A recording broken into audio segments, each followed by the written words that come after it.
নমস্কার, কেমন আছেন সবাই? আশা করি সবাই ভালো আছেন। সবাইকে মনিদের ব্লগসের একটা নতুন পর্বে অনেক অনেক স্বাগত। তো আজকের দিনটা এখন থেকে শুরু করলাম, অনেকটাই বেজে গেছে, 11:30 বাজে। আজকে গেছিলাম একটা অন্য কাজ বলতে এই দেখুন মুদিখানা বাজারগুলো দুদিন ধরে বাবানার দিয়া সেই দিয়ে এসেছিল, কিন্তু সেই মালগুলো আনা হয়নি। আর আমারও ডালের প্রয়োজন ছিল, এই যে ডালটা বের করে নিয়েছি। আজকে মঙ্গলবার নিরামিষ, তো কত আর ঘুরিয়ে ফিরিয়ে টিফিন করব। কালকে সোমবার গোটা দিন আমি আর দিয়া খেয়েছি রুটি আর আলু ভাজা, নিরামিষ আর ভাত খেতে ভালো লাগছে না, তার জন্য। তো আজকে ভাবলাম আর কত রুটি পরোটা খাওয়া হবে, তো আজকে একটুখানি নিরামিষ এই খিচুড়ি করব। তাও এটা দুপুরের না, টিফিনেরই মতন। তো কেটে নিচ্ছে দেখুন একটু একটু করে, ছোটো ছোটো করে সবজি, একদম ছোটো ছোটো করে কুমড়ো, আলু, কাঁকরোল, অর্ধেকটা টমেটো, একটু পটল, একটু নিচি ডাল, একটু এই যে আজকেরটা কিন্তু সেদ্ধ চাল, আজকের গোবিন্দভোগ বা আতপ কোনোটাই নয়, কেননা দিয়াওয়ালা সিদ্ধ চালের খিচুড়ি খেতে নাকি আমার ভালো লাগে। আর এই যে নিরামিষ মশলাপাতি বার করে নিয়েছি, জিরে, তো এই দিয়েই আজকে করব নিরামিষ খিচুড়ি।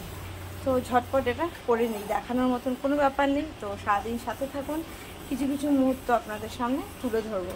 তো আমি বেরোচ্ছি, সেই সময় আমাদের রাধিকাও চলে এসছে কাজ করতে। তো রাধিকাকে নিয়েই গেলাম, বললাম চলো তাহলে কাজ করবে কি। দিয়া উপরে রয়েছে, ঘুমোচ্ছে, ওঠেনি। ভোরবেলা 5টার সময় ঘুমিয়েছে, বাবান সকালবেলা বলল। আর ও প্রায় দিনই এরকম করে, এটা আমার জানা, কেননা বাবান যখন পুনে গেছিলো, সেই আমি ওর কাছে ঘুমোতাম, তো দেখতাম ওই রকম গোটা রাত ভর জেগে থাকে।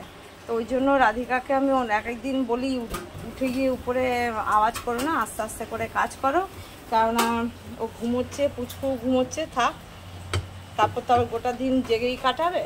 তো সেই জন্য তো বললাম ওরা ঘুমোচ্ছে, তুমি কি কাজ করবে, চলো আমার সঙ্গে। তো গিয়ে আমরা দুজন মিলে এগুলো নিয়ে চলে এসেছি। তো এই খিচুড়িটা আবার করে নিই, তো সাথে থাকুন, আশা করি ভালো লাগবে গোটা দিনের পর্ব। আর ভালো লাগলে লাইক, কমেন্ট, শেয়ার করবেন, সাবস্ক্রাইব করে দিয়ে বন্ধু হয়ে পাশে থাকবেন। তো করে নিই। দেখুন এই যে লঙ্কাগুলো একদম জলে সকালবেলায় ভিজিয়েছি, নরম হয়ে গেছে, তাহলে খুব ভালো স্মুথ বাটাটা হবে, একদম পেস্ট হয়ে যাবে। তো ওই জন্য এটাও বাটবো, দেখি আর একটু পোস্তও বেটে নেবো। দেখুন আজকে পটল পোস্ত করবো, ঝিঙের মতন করি, বীজটা ফেলে লম্বা লম্বা করে কেটে। টিফিনের খিচুড়িটা কেমন হচ্ছে, একদম ঝটপট খিচুড়ি, অল্প করেই করেছি।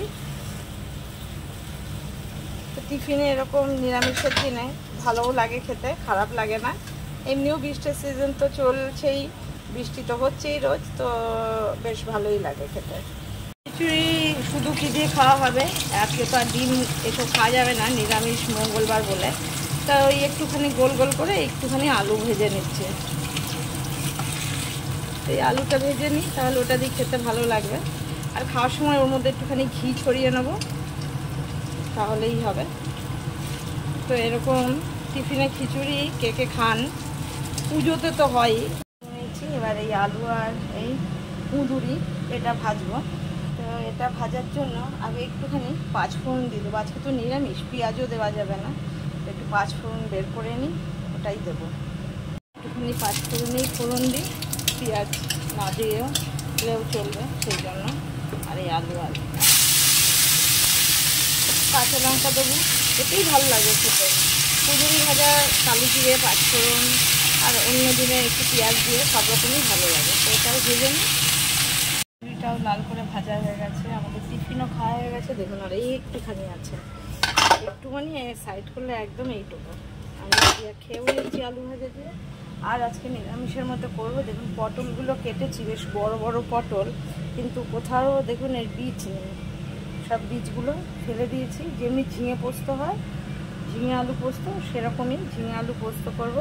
এই যে পোস্তটাও বেটে রেখেছি, আর কড়াইতে তেল দিয়েছি, তো দিয়ে দেবো একটুখানি কালো জিরে। এবার এই আলুটা ভেজে নেব। তো আজকের এই ঝিঙে পোস্ত দেওয়ার জন্য পটল পোস্ত, কিন্তু গোটা পটল নয়, ঝিঙের মতন করে লম্বা লম্বা করে কেটে নিয়েছি, এটাও লাল করে ভাজবো। ঝিঙে পোস্তটা নয়, পটল পোস্ত, নট ঝিঙে পোস্ত। তো কিন্তু এই একই রকমই খেতে লাগে, কি আর আলাদা লাগবে। এই যেটাও নামিয়ে নিয়েছি, হয়ে গেছে। আর কুঁদুরি, তো আজকে নিরামিষে এই দুটোই রান্না। কিন্তু দুটোই ভালো খেতে মোটামুটি, কিন্তু খিদে নেই, আদৌ খাবো কিনা সেটাও বুঝতে পারছি না। মানে খিচুড়ি খেয়ে ওর মধ্যেও সবজি ছিল, পেট ভরে গেছে। দেখুন বন্ধুরা, আমার কর্তা নিয়ে এসছে তাল, তাই এই যে দুটো তাল, তার সঙ্গে দুটো নারকেল। কিন্তু হাতটা দেখুন, এখান দিয়ে পিলার দিয়ে কাটতে গিয়ে দেখুন পুরো চিড়ে গিয়ে এই যে ছাল উঠে গেছে দেখুন। তো গুলবো কী করে সেটাই ভাবছি।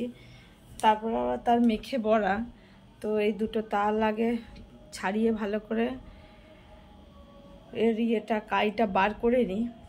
বড়া মনে হচ্ছে আজকে করা হবে না, কিন্তু তালটা তো ছাড়িয়ে নিই, ফ্রিজে রেখে দিলে কাল দেখি তাহলে বড়া করতে পারবো। তো এবছর এই প্রথম তাল এনেছে, তাল কিন্তু এই দুটো না, আমার কর্তাকে একজন দিয়েছে। তো 7টা তাল, 5টা তাল আমি যাদের দিয়ে দিয়েছি। এই আমার মেজো যাকে দিয়েছি একটা, সেজো যাকে একটা, ছোটো যাকে 3টে দিয়েছি, কারণ ওর সাইজগুলো একটু ছোট সাইজের ছিল। আর মেজো যাকেই একটা দিতাম, কিন্তু ওর বাড়িতে এখন বিয়ের এদিক ওদিক যাওয়া আসা হচ্ছে, কথাবার্তা চলছে, তো যার জন্য ওর সময়ও নেই এসব করার। তো পরে আবার একটা বলেছিল দিতে, তোকে দিয়েছিলাম, আর ওর তালগুলোই ছোটো যাকে দিয়ে দিয়েছিলাম। তো সেই আমার কাছে এই দুটো রয়েছে, আবার কত দুটো আবার নারকেলও নিয়ে এসছে বড়া খাবার জন্য।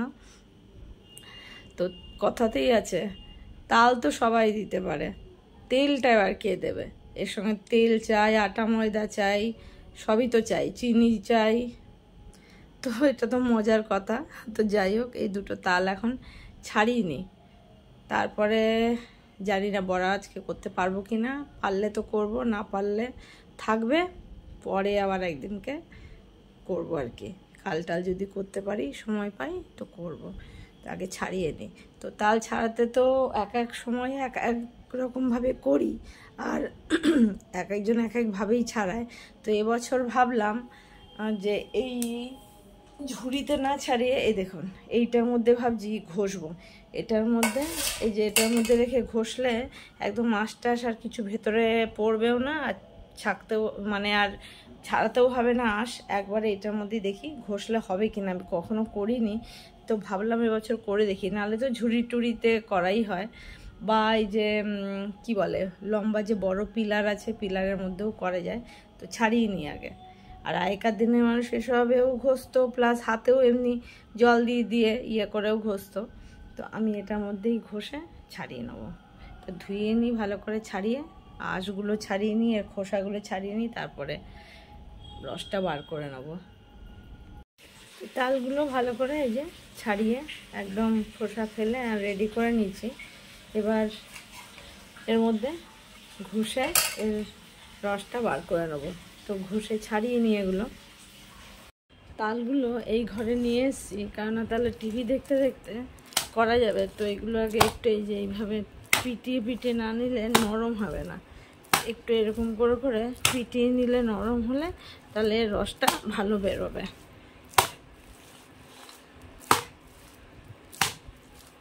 আপনারাও কি এরকম করে করেন সবাই, নাকি কে কিভাবে করেন? দেখুন পিটালেই একদম নরম ইয়ে হয়ে যাচ্ছে, তাহলে ঘষে নিলে ভালো রসটা বেরোবে।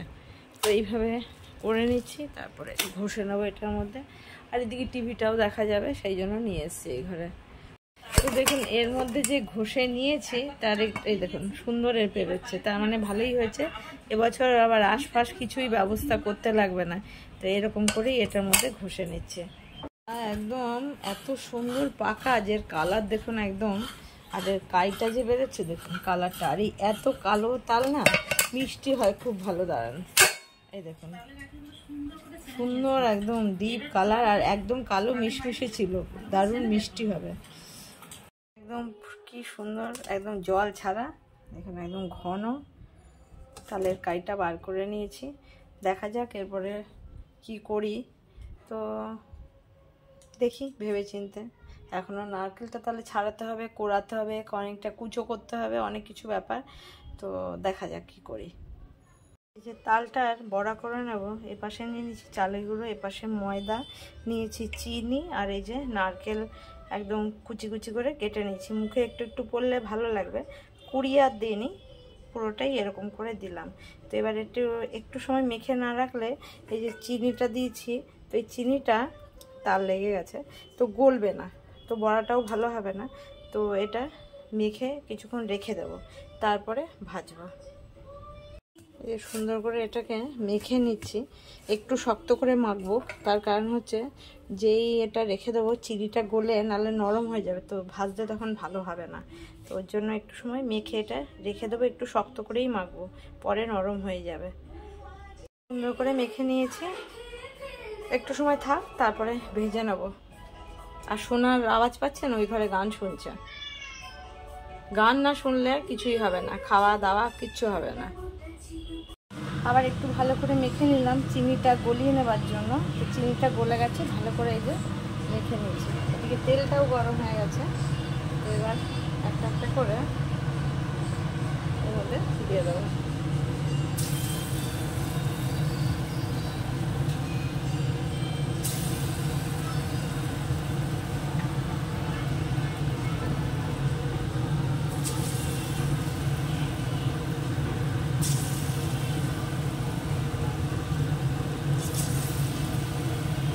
দিয়ে দিই সবগুলো, অনেকগুলো দিয়ে দিয়েছি।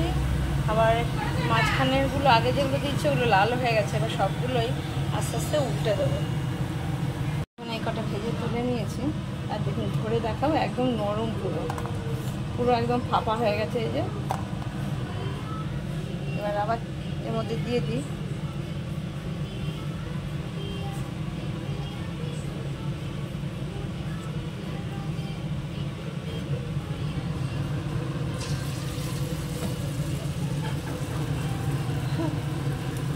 এ রাম, সে তো সেই এআই জামার মতনই দেখাচ্ছে, এআই জামা।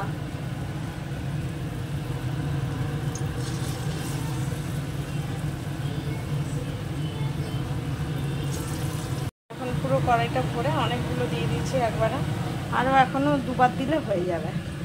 তো ভেজে নিই সবগুলো, বেশ সুন্দর। দেখুন এগুলো একদম খাস্তা, তার আমি একটু হাতটা ধুয়ে তারপর দেখাই যে কতটা খাস্তা, অথচ ধরলে নরম। দেখুন এগুলো ফেললে এরকম, আর ধরলে এই যে পুরো একদম ফুসফুসে হয়ে গেছে। এগুলোও হয়ে গেছে, এবার এগুলোও তুলে নেব।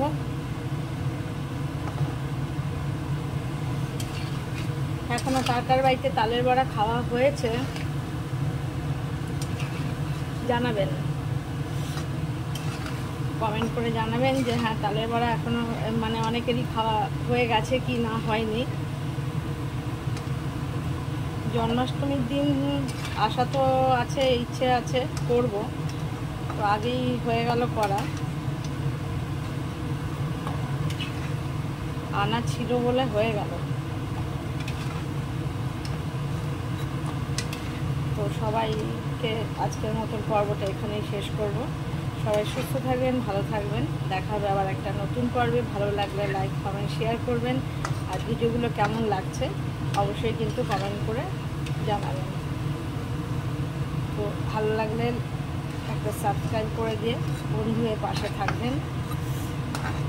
তো সবাই সুস্থ থাকবেন, ভালো থাকবেন, দেখা হবে আবার একটা নতুন পর্বে। এগুলো তুলে নিলাম, কতগুলো হয়ে গেল, এবার বাকিটাও ভেজে নেবো। লাস্ট ভাজছি, লাস্ট বড়াগুলো, আর সব ভাজা হয়ে গেছে। এরকম এগুলোও তুলে নেবো, হয়ে গেছে প্রায়। আর কে কে তালের বড়ায় কী কী দিয়ে ভাজেন, অনেকে অনেক রকম দেয়, অনেকে বাদামও দেয়, এর মধ্যে কাজু বাদাম ক্র্যাশ করে দেয়, তো আমুল দুধ দেয়, নারকেল দেয়, নারকেল ছাড়া করে, আবার অনেকে কলা দিয়েও এটা মেখে করে। নারকেল শুধু ফলা করে নয়, নারকেল কুড়িয়েও দেয়। আবার শুধু কেউ আটা দিয়ে করে, কেউ ময়দা দিয়ে করে, কেউ বা চালের গুঁড়ো আর ময়দা দিয়ে মিশিয়ে করে। তো কোনটার খেতে কেমন স্বাদ হয় আর কে কীভাবে করেন অবশ্যই কিন্তু জানাবেন। ঘর জঞ্জাল করা।